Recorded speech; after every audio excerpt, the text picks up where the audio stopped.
Right, so here we are on Land Madness, and these are two teams that we've played before, and now they're facing against each other.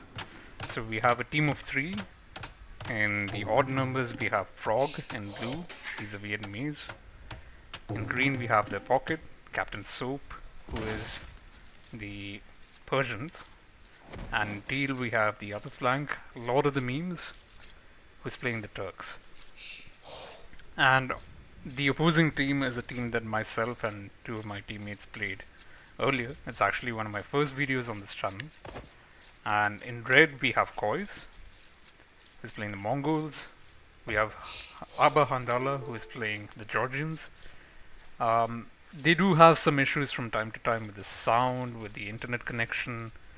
Um, it's just things that, unfortunately happen during real gameplay. And you'll see those chat messages from time to time. In purple we have Shive, who is Vietnamese, so it's kind of a missive against Strong. And in orange we have the one and only Budget Bench, who is playing the Good Charas. So they start with a forage bush on the TC, in addition to the forage bush that usually comes under every TC. Right. And the Gujaras can garrison their sheep inside the mill, but I'm not sure if he's going to do that.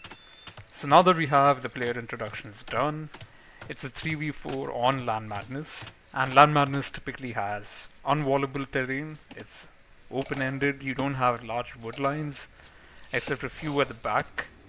And this one in the middle here, but for the most part they're kind of tiny. And that's pretty much what it is.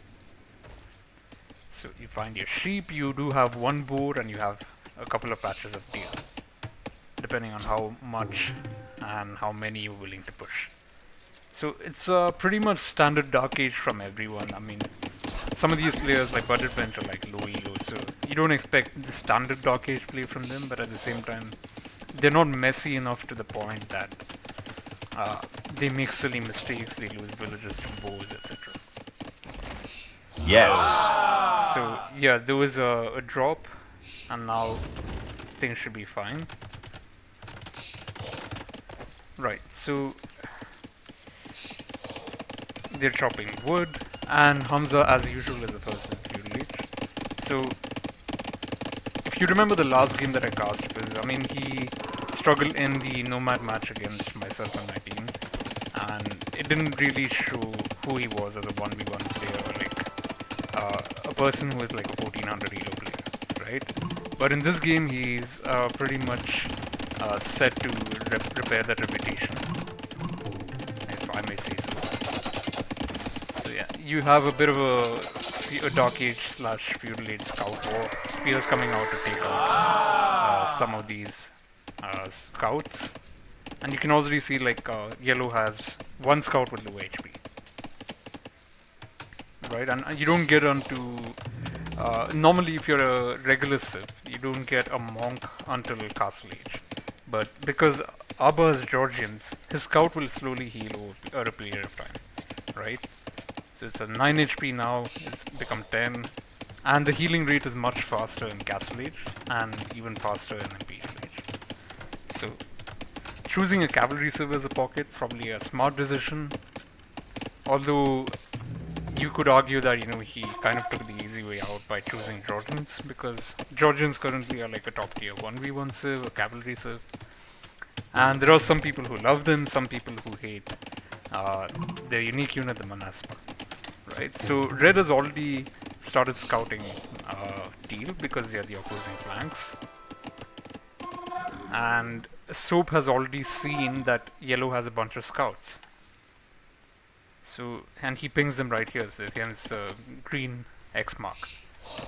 Now, all of them are in Feudal Age. I think Budget Bench was the last one to Feudal Age, so he's just getting up his archery range, and yeah, not a lot of action going on this side. So everyone's trying to get like spears, archers, scouts, some variant or the other. And now you have red and yellow in teal's base, which is probably not for the best if you're teal, but it's really good if you're on the team of 4. Yeah, so they're harassing the gold villagers. This bunch of villagers is going to harass the bury villagers, but then they see the spear and then they stop. So they get one villager. I don't know if they got a second one here. It looks like they have. This wood line is walled, but again, because of the stony terrain, you can't really wall it the way you need to. Blue has some archers over here. It looks like he lost an archer or two in the meantime. And Budget Bench, being the classy player that he is, he towers his wood line. It also protects a little bit of this gold over here. So it's an interesting tower position, and I actually think I like it. So if he just got fletching, it would be even better. Shoaib Scout goes down, and red and yellow are still wreaking havoc. And the bravery of Kois is something to behold. He's fighting under TC fire, and he's still not lost a scout. That's just incredible. So yellow, when I was watching this game the first time, I thought he ran past these villagers, but then he saw them again, and now he's going to take out some of these hunters. Blue is harassing the wood line over here from orange, but orange is not going to give up. He has some skirmishes. Not enough in terms of numbers, but enough to like push Frog away from doing further damage. So green's kind of struggling. He's trying to put his villagers inside the teal TC. He lost 2 villagers from the set of 5 that were gathering food from this ibex. So teal is launching his own counterattack. I mean, he knows that he shouldn't focus too much on the army inside his base. But I'm not sure this is the right composition to send on the offensive. So even though he is Turks, and he should be ideally going for a fast temp or going into scouts because he get the light cav upgrade for free, he's gone with archers and spears, and the archer play is fine, but with spears they really don't get upgraded to pikemen. So I believe Turks and Gurjaras do not get the pikeman upgrade, and if there's another civ, just let me know, because off the top of my head I can't seem to remember. This is a mistake from red, so these scouts could still be harassing this wood line, taking down this house, doing something, but like leaving them here idling around while he's getting hit in his TC or under his TC, I'm not sure is the smartest play. Now where's yellow? Yellow is back in his base. He's trying to get some more scouts over here. Green is also having his own fair share of scouts. He has a few defensive spears. Blue is over here and with just the same 5 archers that were harassing orange earlier. And purple has a counter army for that. So he has a bunch of skirms and archers. Relatively equal numbers. Now, if I was blue, I'd continue like my path of destruction, air quotes, and send it towards yellow's ego, because he has like undefended gold mines here, a bunch of hunters that are undefended here, but I'm not sure if he actually scouted that, so he came back over here towards the purple base. And purple's army is in the middle over here for reasons beyond my understanding. It is a good army, it could do some damage, but he hasn't done anything. Whereas Budget Bench has sent 3 skirms to annoy the villagers over here, which is a very ballsy move, because I mean they don't have fletching, they don't have armor, they don't have anything of the sort. Now green has attacked red over here, got a few villager kills, but he's also not done as much damage as he would have loved. And red scouts came back here in due time. So purple's just blue is just getting harassed by orange here, which is really funny because he could just take these out with villagers if he wanted to, right? And his army is idle here.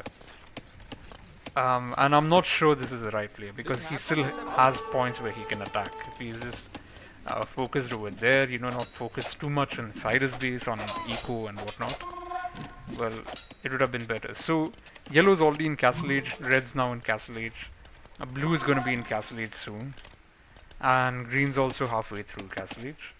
Orange is just clicked up.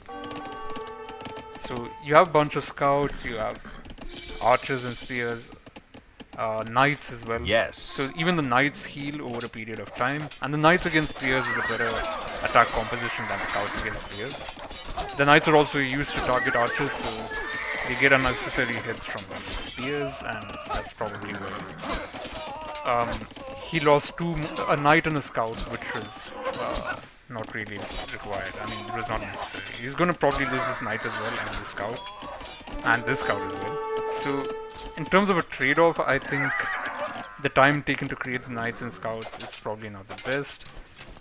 So now orange, purple and yellow are here in blue's base, which is the last thing you want when you're the team with the smaller number of players, or the fewer number of players, and you're having 3 different armies in your base, and all of them are your opponents. And this was the masterstroke of the entire game. I know it's a spoiler, but this barracks over here from Budget Bench Namaste. at the back of Frog's base is just an absolute thing of beauty, right? So there's so many things going on in this game. Like, I mean, there's a lot of eco, a lot of booming, a lot of idle armies, whatnot. But this is the true masterpiece of the game. I mean, just look at it. The moment we went to Castle Age, this building looks even more beautiful. It's purely an architectural landmark that needs to be immortalized in the history of AoE 2. So yeah, Blue's having knights come out, he'll finally take out those 3 skirms, which have actually done, I wouldn't say damage, but they've done enough to distract Frog from actually focusing on, going on the offensive. So what's gone on in the meantime, as Shive is still on his way to Castle Age, he's the last player to Castle Age. So now the team of 4 have a lower average score because despite the numbers advantage and despite how good Abba is, the other 3 players on team 2 or team 1, you can number them whatever you want, they have better eco on average, decent amount of military aggression, although not enough considering the numbers game is not in their favor, and yellow manages to get a few knights here just to annoy blue. And purely from a geographical point of view, I mean, yellow is so far away, right, from blue, and he should not be sending knights there and having so much damage being dealt to blue at the same time. So he now gets raided by a mix of camos and knights from green. So green's been doing a really good job in terms of, being the pocket. Red's coming out with cav archers, but against this number of crossbows, I think the cav archers can't do much. So they're probably gonna have to run away. The thing with Abba though is, despite all these raids and despite all this TC idle time, he's really good at booming and he can get his villager count back up, right? So if you look at the population, Abba still has 58 villagers and is the highest in the game, only seconded by Soap at 55. And Soap hasn't had an eco raid that has been as destructive as the one that Abba had. And yet Abba still has the higher population. He has 2 TCs, 3 TCs, and he's getting his 4 TC up on the stone. And that's a good position, by the way. I mean, I would have typically said that, it should be between the woodline and the stone, but because of the stony terrain, I can't really recommend that. And I think that was the right place, all things considered. He's already TC'd this gold here and this gold here, so he doesn't need a TC on another gold mine for the time being. So blue sent knights, but the Shrivamsha riders and the camels from Budget Bench will clear that up. Purple has not done much, so funnily enough, now he's getting raided. But again, this raid is not going to do much to him because he has noticed it, though he lost like 3-4 villages, but he has noticed it in time. And green's not going to be focused on him for too long because yellow is clearly the player to take out. He has the highest score among all the 7 players, and he's already on 4 TCs plus a 5th, right? So his boom is going to be crazy, and he already has 64 villagers. Soap has 63, and Soap should be having higher number of villagers because he's not been raided to the extreme that Abba was earlier. But Soap's on 2 TCs. I don't know if he's gonna get up a 3rd. he does have some army here, but he's not using it. So the Shivamsha riders, though they can dodge projectiles, I mean, eventually they're gonna lose that ability once the white bar goes down. So not the best fight for budget bench, but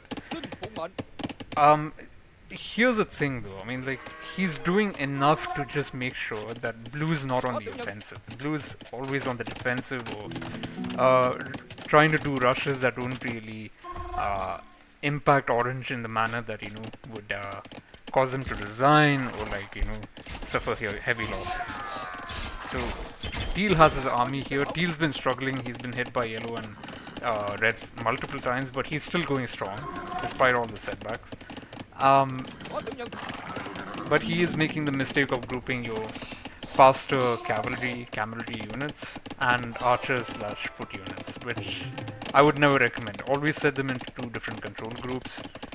Keep them apart from each other unless it's like a campaign scenario where you have to protect a hero unit or whatever, right? So like what you see here from Abba, for example, the spears are a different group and the knights are a different group. That's exactly what you need to do. So Red's army of cav archers is not holding up as well as he expected it to, because he needs to keep hitting and running away from the cav. But thankfully these units got distracted by the mining camp over here. Now these archers can do some damage on the wood line. Purple's massing an army but not really utilizing them, so we don't know when he is going to come into action. But good defensive castle from Budget Bench over here. Protects his main TC, or at least alerts him of an incoming army. Red, back to red again. I mean, it's not looking that great for him, but he's still holding strong. And as a Mongol players, I think his cav archer play isn't bad, but he needs mobility, and like his light cav and step lances are what you would really need to focus on if you were the Mongol player. Especially considering the fact that he doesn't have a castle and he doesn't have the archer armor upgrades either, right? So yellow has managed to clean up some of the mess in red's base. So yellow's been doing a good job as a pocket as well. Now purple has finally sent his archers forward. He's taking out a bunch of villagers from Frog. So yeah, it was 55 a minute ago and now it's already down to 47. And that was just in a matter of like 20 seconds. So purple's archer play is really good, but I think it's a bit too late. He could have done damage a lot earlier, especially considering the fact that he has a numbers advantage and he is in the flank, right? And he could probably use these archers to group them up. Blue is trying to make his own bunch of archers, but again, just the aggression or the lack thereof from blue is really hurting the team as a whole, because the aggression towards teal is pretty rough. I mean, like, he has a bunch of camels, which theoretically could take out knights and cav archers, but together that combination will make things a bit weird. I like this banter over here. Can you castle drop Arjun? Arjun is lot of mean, by the way. And he says, can you castle drop, and because he's not in the position to, and I don't think that's the right play for him. That should be executed here. Now green's back to raiding yellow again, but at this point yellow has 6 TCs. Yeah, he has 6 TCs and he has Fortified Church. I don't know if he gets relics. So all of this damage is still not doing anything to his eco pop. He still has 89 villagers, and he'll eventually pick those numbers up because he has 6 TCs and he has enough resources as well. Like, he has that 485 food and 1400 wood. And the TC fire is doing sufficient damage to the green cavalry units as well. So good kills from Soap, but he needs more army. He probably needs to... I think he should be the one to castle drop. I mean, because he has a better eco, he has a better score, he has everything. Now, this army over here is incredible. Skirms, Chakram throwers, elephant archers, and a spear that just unfortunately passed away right in front of our eyes. So Archer War here, I don't think purple was focused because you can see some of the archers are targeting the stable. So Frog does get a good cleanup over here, but this is not where Frog's army is required. I mean, you have this army over here. You have this army over here. He's going to get castle drop soon. I mean, he should be having enough visibility here to prevent things from happening the way that they are unfolding right now. So he has a knight. This knight's going to go down. Shive has ballistics. He's going to clean up this bunch of archers, and this AI army from Budget Bench is also going to stop. Right? So this castle is going to go up. Red's trying to prevent the castle from being built here, but this defensive castle goes up. Good use. He's used more like 33 villagers to build up that castle, so that probably helped. But again, this castle is not forward enough, even though I understand it's a defensive castle, but somewhere here would have been better.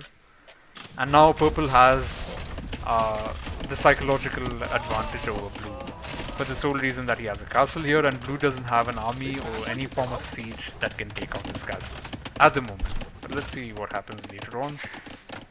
Interesting TC position. I mean, he does need a second TC, but unfortunately the best TC position for him, considering his scenario, is where this masterpiece of a building is located.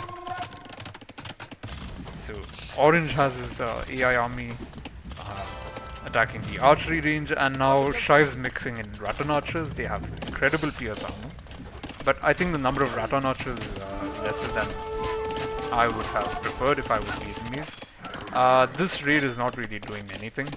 I mean, Budget Bench is a classy low elo player, so he doesn't design, he'll weather the storm. It's kind of like me in that regard.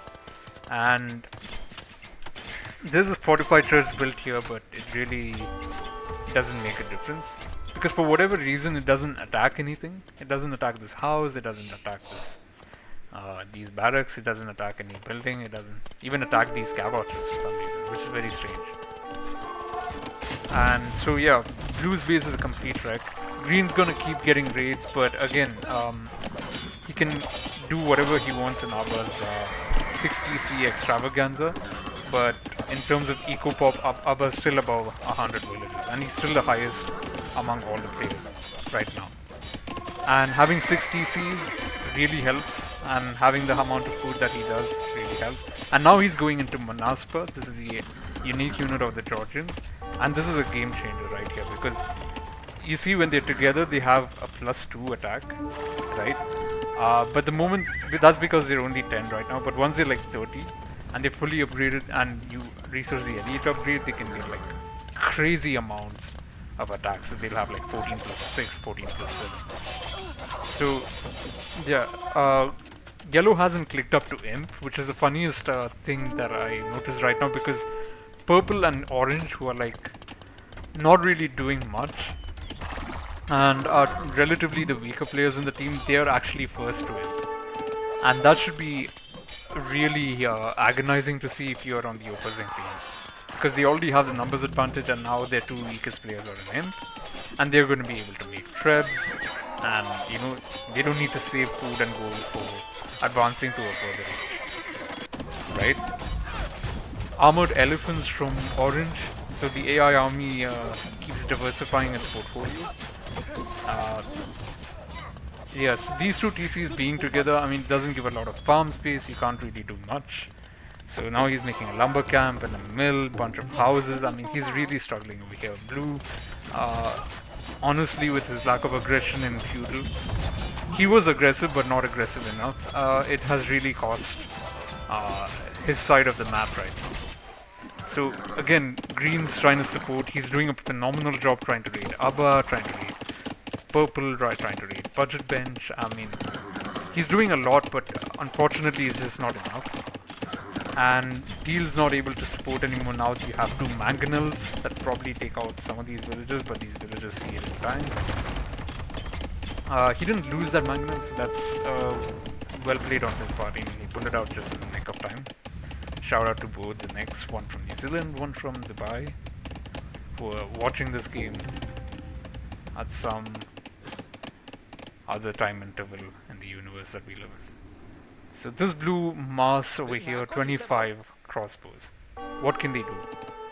They could take out these Chakram throwers, but they don't. Um, I think he realized that they were walking into the castle fast, so he pulled them off. Is he gonna attack this purple lumber line? I'm not sure. This wood line, he could attack it, but it doesn't really do much. It's gonna take out the armored elephant eventually. And purple's having trebs here. Now blue's base is pretty much destroyed until he can make a counter attack. These two armies being idle here is kind of hilarious.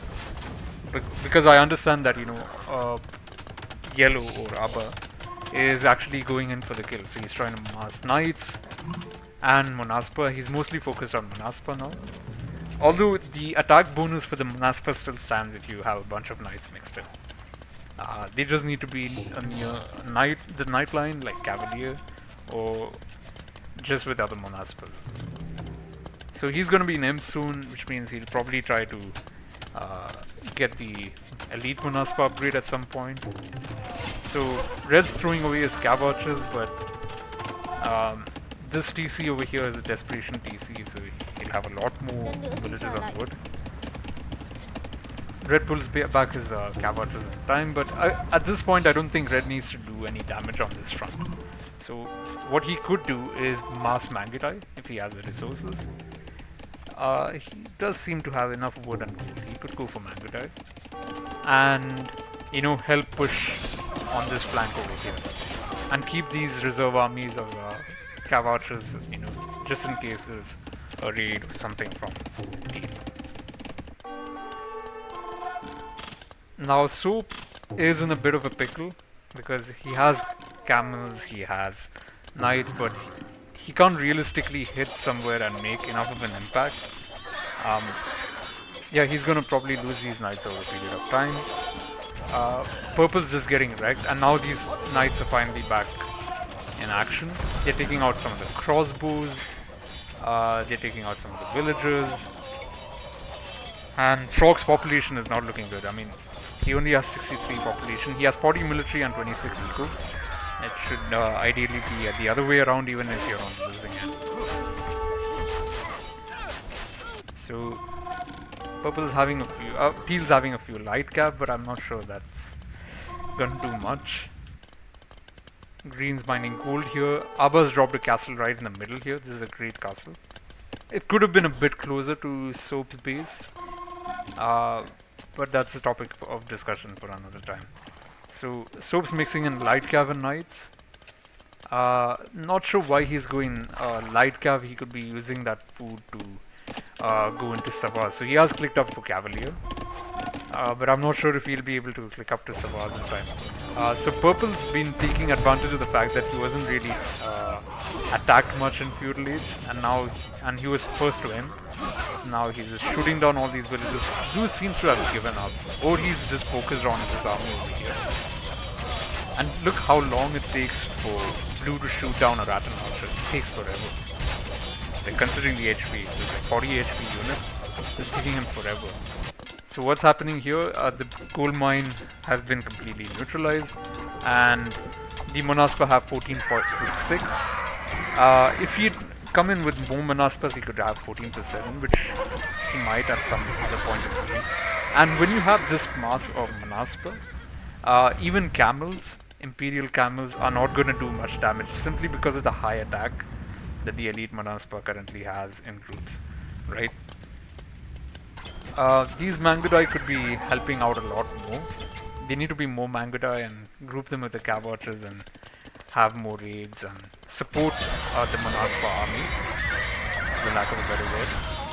So ideally this battle would have ended with Yellow losing even fewer Monaspa by fighting with Soap's army somewhere on the flat ground and the combination of Cav archers and Mangudai on the hill, right? So yeah, I mean, there's not much they can do, and Frog has only one villager and 9 military, and they all call it GG. So I think you all would agree that purely in terms of the numbers, I mean, it was kind of unfair, and the only reason these teams were set up the way they are were because of their respective elos. Land Madness is not an easy map. It's very open. You can't really do much of walling. Uh, Despite some efforts over here, like this house walling over here is kind of funny because it's open here and it's kind of open here until the castle came up, right? And Abba, true to his nature, he was an excellent pocket. He had a great sieve. He doesn't bother walling because he doesn't need to. It's not a worthy investment. Neither does purple, but orange should have. I mean, but again, I mean, he's a low player, so uh, these stone walls are funny, but they're not quite the masterpiece that this barracks is. And fun fact, this barracks never produced a single military unit, and it was just there to showcase um, the power of hilarity, the power of positivity, whatever you want to call it. And all things considered, if you look at a flank to flank perspective, I think Teal had a harder a time like dealing with the aggression from red and yellow combined. Blue should have been more aggressive against orange at least, and possibly purple if he could. Um, but it just didn't. It wasn't the case. So, uh, yeah, pretty much a challenging game if you were on the team of memes, Frog, and Soap. But Soap did a really good job in terms of being a pocket. It's just that the numbers game and the number of points that he needs to focus on in order to have an effective read or an effective attack, it's kind of overwhelming. I don't know what I would have done differently in his position because I'm not Hera, I'm not Viper, I'm not even some of the guys in this group like Abba and Soap, right? Like who are really good players. I'm not even on their level, so I don't know what I could have done as Soap to mitigate the onslaught, for the lack of a better phrase. Uh, I did think Red did well in Feudal Age, but somehow he didn't quite capitalize on his feudal advantages into Castle and Hemp. He did get hit by Green over time during Castle Age when he got his second and third TCs up. Um, so he went very quickly from being on the offensive to being on the defensive. So hopefully he can learn from this game and like try to improve upon what he does right in feudal and continue it throughout the ages. Budget bench as a 662 elo player, but all things considered, he actually did a decent job. I mean, he did send army like it was a really tiny army, but he still made sure that he sent it to the farms over here. You know, just giving Frog something to be annoyed about and peeved about, and that actually led to Frog like ignoring his archers here for quite some time, which I think would have made some difference if he had attacked purple over here and then possibly crossed over to the gold mine over here. And yeah, I mean, green hitting yellow, yellow hitting green. I mean, it was just a back and forth, but once the elite Munaspas came into play, there's nothing really much that green could have done. So the trick against Georgians, and I'm not saying this out of like knowing how to beat them if they were my opponents, it's just that you don't let them get to this position where they have like 40 to 50 Munaspa. Um, with funnily enough, Abba did not get. I could verify this right now in front of you guys because that's kind of new by him. So he didn't get the unique tech. If I'm not mistaken, he didn't get the unique tech, which is Asnori cavalry. So they take 15% less population space. So that's your night line, your scout line, and your Munaspa. Um, but again, in Imperial Age, they regenerate 15 HP a minute, and when the Munaspas group together, they have an increased uh, combined attack. So this has 14.6. I think if these were like slightly closer, I think they would have had like 14.7. Like this one over here has 14.7. So if they were closer, then all of these units would have had 14 plus 7 attack, which is just crazy. And I do agree to an extent that this unit is broken, but as our content creator from Dubai, Nexters, or aka High APM Low ELO, aka Ronaldo AoE, aka Deadpool AoE, aka the funniest content creator from Dubai, says try to end the game in Castle Age. It's something that he struggles with against high level opponents, but that's his focus, that's his drive, and his goal during a 1v1 game is to end the match in Castle Age and try to make sure that your opponent doesn't get a chance to grow his base to a point where you can't really do anything. So back to Abba's base one last time. There's 1, 2, 3, 4, 5, 6 TCs. And 6 TCs, if you want to queue 5 villagers, that's per TC, that's 250 food into 6. And that's like 1500 food that you need to have at all times. And look, he has 67 farmers or food gatherers, and he has like 5000 food at the end of the game. And this is the same guy who told me not to hoard resources and spend all of them. Well, sometimes you don't follow your own advice. This is just what it is. So let's go to the stats quite quickly. I mean, the story of the game was pretty clear from the gameplay. Abba just flat out the best player in the game. Soap is a close second, considering the numbers disadvantage and the pressure that he had. I mean, he's definitely a close second, though the points don't necessarily indicate that, but I disagree with the scoring metric over here because it's all about what happens in the game as opposed to data, right? So the army counts are not particularly high. Koi's, like I said, I mean, he didn't really have a large enough army. He has the lowest army count among the players, though he didn't get as um, attacked as, let's say, Teal, who still managed to get like 24. Yeah, the economy, I mean, 60 Cs, you can't really expect much. Um, it's just crazy. 31,750 food, 13,000 gold, and Soap is the only one who's really close in terms of resource collection. Definitely behind on stone and behind on food to an extent. I think Soap had like one more TC, he could have been a lot closer in terms of the food count. Yeah, and in terms of uptimes, it's funny that these two players were the first to imp. I'm not knocking on them, I mean, they are low elo players, they don't play much.